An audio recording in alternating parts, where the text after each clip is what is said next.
Araw-araw kang pagod pero parang walang nangyayari. Hindi ka kulang sa sipag. Nasa maling sistema ka lang. Gumigising ka ng maaga, nagtatrabaho buong araw, pagod na pagod ka na. Pero kulang pa rin. Hindi dahil mahina ka, hindi dahil tamad ka, kundi dahil nakaista ka sa survival system. Kita, gastos, kita, bayarin, kita, ubos. Walang natira para sa future.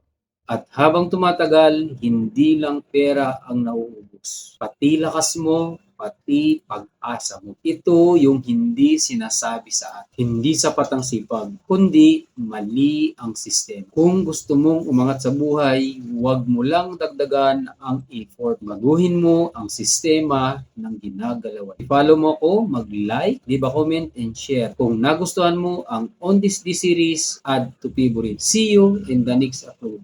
Shalom.